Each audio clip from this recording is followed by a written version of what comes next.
The rumbling. Man, let's be honest. No one who started Attack on Titan was prepared for this. No one. At the beginning, it seemed like a brutal anime, sure, but still comfortable within its own logic. Humanity cornered. Giant walls, monsters outside, a clear threat, a defined enemy. Survive or die. Simple. Direct. Almost primitive. You watch the first episodes with your heart racing, but with an unconscious certainty.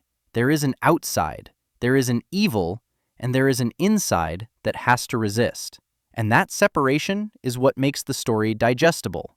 And then, little by little, without asking permission, that separation starts to rot.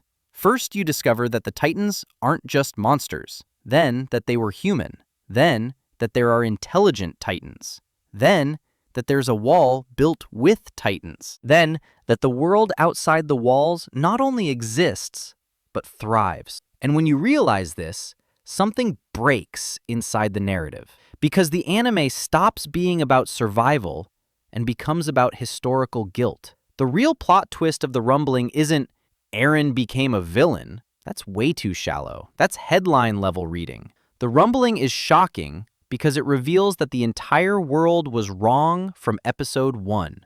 And not wrong out of ignorance, wrong out of convenience. Throughout the story, Eldians are treated as a genetic threat, a mistake of nature, a walking time bomb. It doesn't matter what they do. It doesn't matter if they isolate themselves, cooperate, kneel. Their fate was already decided. And that's the part that hurts. The hatred doesn't come from their actions. It comes from their existence. Eren doesn't wake up one day and decide to destroy the world. The Rumbling isn't born from madness. It's born the moment the story makes it clear that there is no possible future within the rules of that world. Diplomacy is theater. Agreements are temporary. Treaties are just pauses between genocides. When the Rumbling begins, the shock doesn't come only from the scale. Millions of colossal titans marching, cities crushed, oceans boiling, continents turning to dust. The shock comes from the internal silence that hits the viewer. Imagine if this actually happened in real life. You're just chilling at home, and suddenly all hell breaks loose because millions of titans are coming straight at you to destroy everything, and there is absolutely nothing you can do to stop it. Eren doesn't choose between good and evil. He chooses between the annihilation of his own people or the annihilation of the world. And the anime makes a point of offering you no moral comfort. It doesn't romanticize it. It doesn't glorify it. It doesn't fully justify it. It just shows the raw, naked logic. The plot twist isn't the destruction. It's the conclusion. Attack on Titan fools you for years into thinking it's building hope, when in reality, it's building an impossible question to answer. If the world condemned you from birth, how far would you go to survive? The Rumbling isn't an event. It's a verdict. Kira. So, when Death Note started, no one really knew where it was going to end up. It felt like a dark fantasy, almost a thought experiment. What if an ordinary person had the power to kill anyone just by writing down a name, just like that? No weapon, no confrontation, no immediate consequences. What would happen? And at the beginning, let's be honest, almost everyone thought the same thing. Okay, this is wrong, but look at the world. Crime everywhere. Impunity. A slow system. Powerful people getting away with everything. Violence that never seems to end. And then Light shows up. Smart, articulate, handsome, confident, with a ready-made speech. But the plot twist isn't the Notebook. It isn't the Shinigami. It isn't the police. It isn't L. The real plot twist is slowly realizing that Kira was never about justice. It was about ego. And the anime does this in a cruel way, because it doesn't tell you. It makes you feel it. At first, Light talks about cleansing the world, creating a new era, protecting the innocent. And it works. The world reacts. Crime drops. People feel fear. Governments start to move. The name Kira becomes a political force, a religion, an international threat. And then comes that slow discomfort, that strange feeling that something is off. Because light starts killing those who get in the way, then those who investigate, then those who suspect, then those who simply exist in his path. And the most terrifying detail is that he always has a justification ready. There's always a logic, always an elegant explanation, and you realize the cause has become nothing more than a thin coat of varnish. The most shocking moment isn't the specific death. It's the moment you realize that Light enjoys it. He enjoys being feared. He enjoys being watched. He enjoys being treated as an entity, as a supreme judge, as a god. And that's when the name Kira changes meaning. It's no longer a symbol of justice. It's a symbol of control. The anime becomes an uncomfortable mirror because it exposes something we don't like to admit. Real societies also accept selective violence, just institutionalized, dressed in suits, stamps, and polished speeches. Kira just removes the makeup. Kira is the kind of plot twist that doesn't explode. It corrodes. It happens inside your head, episode after episode, until the moment you catch yourself rooting against someone you helped create. And once that happens, there's no going back. Nika. Man, this one isn't just a plot twist, it's a shift in perspective. It's one of those moments where you realize you spent more than 1,000 chapters looking at the story one way, and suddenly everything takes on a different shadow. From the very beginning, One Piece always sold Luffy as the unlikely one, the guy with the goofy fruit, the kind of ridiculous stretchy power, all improvisation and creativity, the nobody takes him seriously type. And that was part of the magic, because while everyone else chased brute strength, insane haki, legendary weapons, Luffy always won through persistence, imagination, and an almost childlike stubbornness. The Gumu Gumu no Mi seemed exactly like that. A forgotten fruit, ordinary, even kind of silly. Stretch your arms, inflate your body, bounce attacks back. Something that worked because Luffy made it work, not because it was special. And then the twist hits. The fruit was never ordinary. It was never just rubber. It was never forgotten. It was a mythical fruit, tied to the sun god Nika, tied to freedom, tied to Joy Boy, tied to a symbol the world government tried to erase from history for 800 years. And when that's revealed, everything changes. You start connecting the dots. Why the world government always treated that fruit as something sensitive. Why certain characters reacted strangely to its name. Why Luffy always seemed to break rules that no one even knew existed.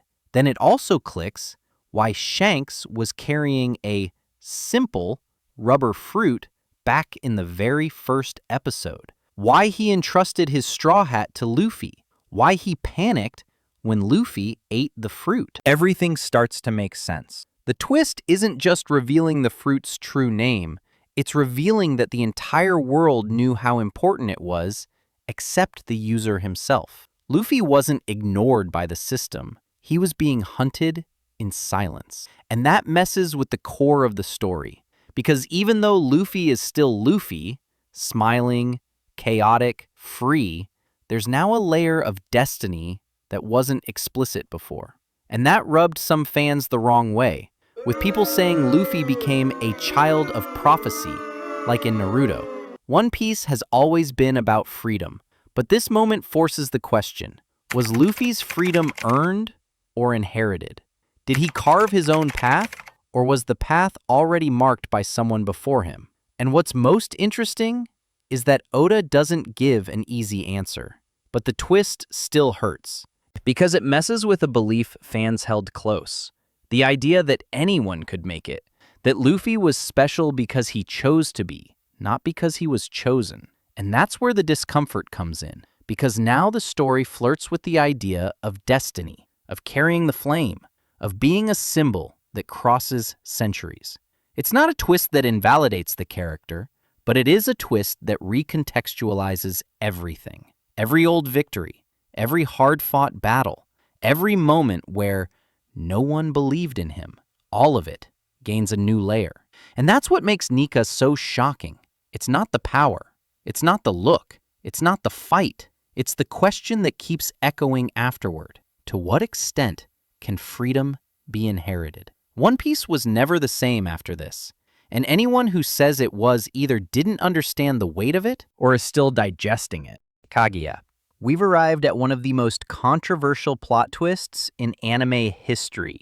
Man, let's be real.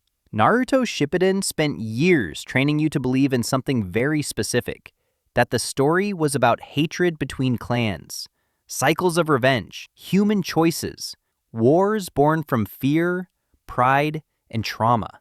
Everything revolved around that.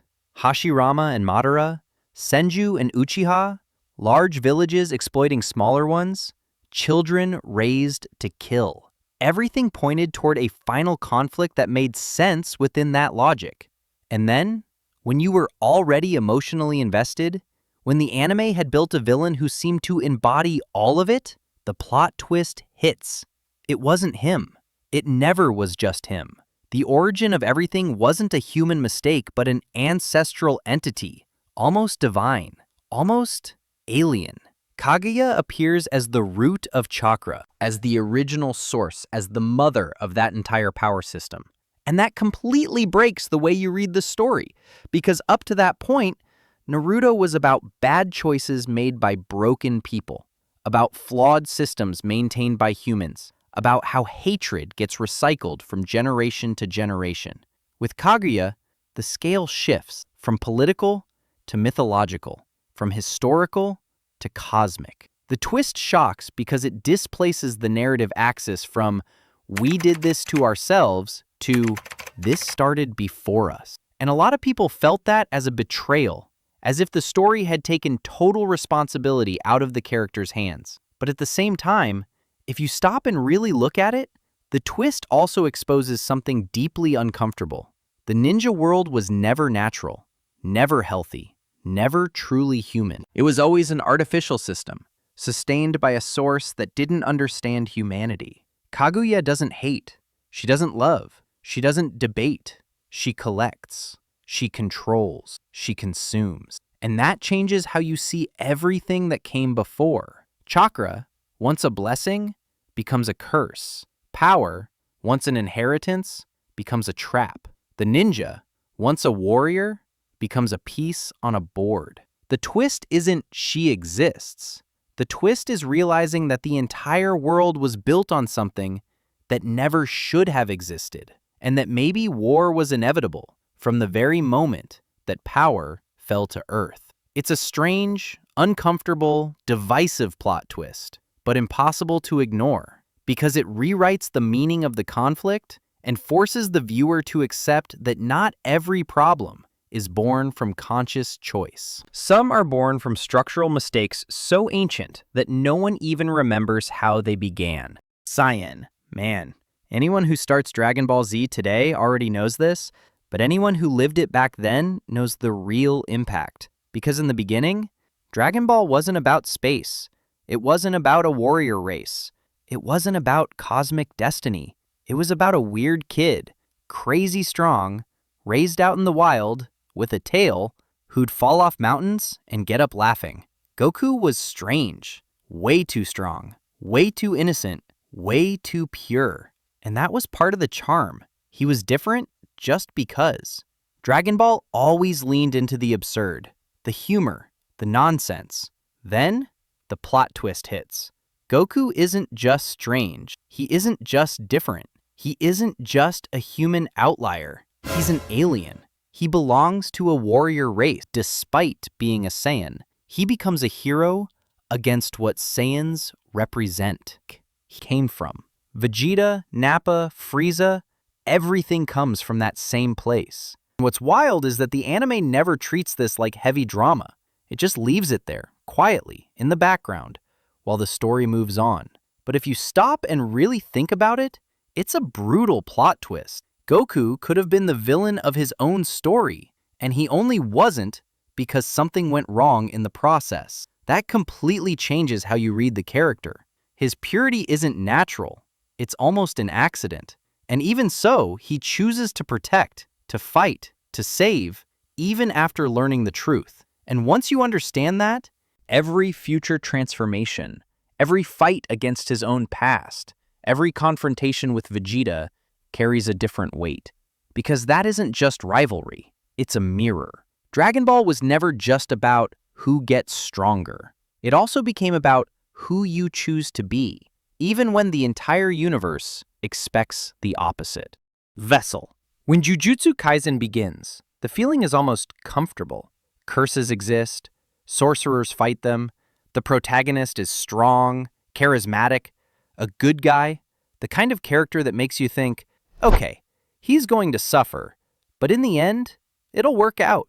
Yuji Itadori shows up as this ordinary guy thrown into an absurd world. He swallows a cursed finger to save people, gains power, becomes important, and everything seems to follow that classic shonen logic. Dangerous power, but controllable. High risk, but the hero stays at the center. But the plot twist is realizing that Yuji was never the protagonist of his own story. He is a vessel, a borrowed body, a temporary tool. And this becomes clear little by little, almost cruelly, because the anime doesn't hand it to you all at once. It shows it in small details, in how other sorcerers talk to him, in the cold decisions made by those at the top, in the absurd rules that accept sacrificing one life if necessary. Yuji is not seen as a person. He is seen as containment. And the moment this really hits is when you realize that Sukuna isn't an external villain who will be defeated at the end.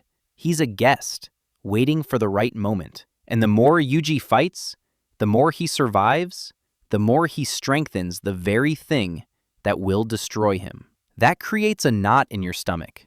Because unlike other shonen, there's no clear promise of triumph here.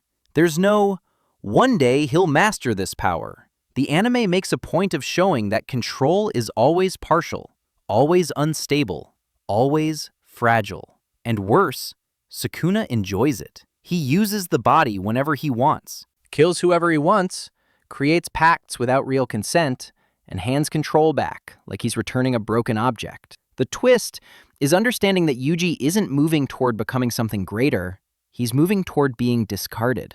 And the entire system accepts that as necessary. The concept of the vessel transforms the whole story, because every fight stops being a victory and becomes a countdown. Every finger swallowed isn't progress, it's a sentence. And once you understand that, you can't watch it the same way anymore. You don't cheer for power-ups, you wonder how much time is left. Limiter. When One Punch Man starts, almost everyone thinks they get the joke. Way too fast. Okay, it's a gag anime. Overpowered protagonist, kills everything with one punch, bald, bored, done. But the real plot twist isn't that Saitama is strong. That's the surface. That's the meme. The real twist is why. The world of One Punch Man has an invisible rule. Every living being is born with a natural limiter, a barrier that prevents infinite growth. It's a kind of biological and spiritual ceiling. Heroes train, suffer, evolve, but always within that limit. Saitama didn't. Saitama broke the limiter. And when that's revealed, everything changes. Because he didn't beat the system, he stepped outside it. It wasn't genetic talent. It wasn't a special lineage. It wasn't prophecy. It wasn't destiny. It was absurd repetition, unglamorous effort. Simple training taken to such an extreme that the body literally gave up enforcing limits. And that becomes a slap in the face to everyone around him. Because the ranked heroes, full of titles, fame, marketing, and speeches, are all trapped inside the same game, while Saitama is playing something else entirely. The twist hurts because it dismantles the classic reward narrative. There's no clear equivalence between effort and recognition. Saitama has saved the world countless times and remains invisible, while media-friendly heroes get applause for almost dying. One Punch Man turns into a heavy critique disguised as comedy, because it shows that merit doesn't guarantee meaning, strength doesn't guarantee purpose, and when you're too strong, the world stops offering you challenges. Saitama's greatest enemy isn't a villain, it's emptiness. And once you understand that, every fight becomes a deliberate anticlimax. Because the anime doesn't want you to cheer for victory. It wants you to feel the boredom, the frustration, the lack of meaning. The limiter plot twist doesn't change the story. It changes the theme. One Punch Man stops being just a shonen parody and becomes a strange reflection on what's left when you reach the top and realize there was nothing there. Sacrifice. Man. Hunter x Hunter is one of those anime that feels almost too innocent at the start. Adventure, friendship, exams, charismatic characters, a strange but light world, almost playful. You watch it thinking you figured out the rules, and then it slowly gets darker, without warning, without dramatic music easing you into it, until the moment you realize Hunter x Hunter is not playing around. The plot twist here isn't a villain. It isn't a death. It isn't a world-shaking revelation. It's the moment Gon decides to give up everything. And it hits so hard because Gon was always the heart of the story, the classic protagonist, determined, optimistic, the kind of character you swear will win in the end because that's how it works. Except Hunter x Hunter doesn't work like that. When Gon makes the vow, when he sacrifices all his potential, his entire future, the life he could have lived in exchange for power right now, in that single moment, it isn't a power-up. It's a sentence. And the shock comes precisely because the anime treats it with absolute seriousness. No epic music, no speech, no glory. Just rage, hatred, and emptiness. Gon grows. His body changes. His aura becomes suffocating. The silence weighs heavy. And the viewer understands immediately. That isn't victory. It's conscious self-destruction. This is the plot twist that completely dismantles the shonen fantasy, because the power doesn't come from training, or talent, or destiny. It comes from a horrible, irreversible choice made by a child who is emotionally shattered. And the cruelest part is that it works. He wins. He destroys the enemy. He reaches a level that rivals the most absurd monsters of that arc, but no one celebrates, because everyone understands the cost. Hunter x Hunter pulls the rug out from under you by showing that Nen isn't just a power system, it's a contract, a bargain, cold mathematics applied to the soul.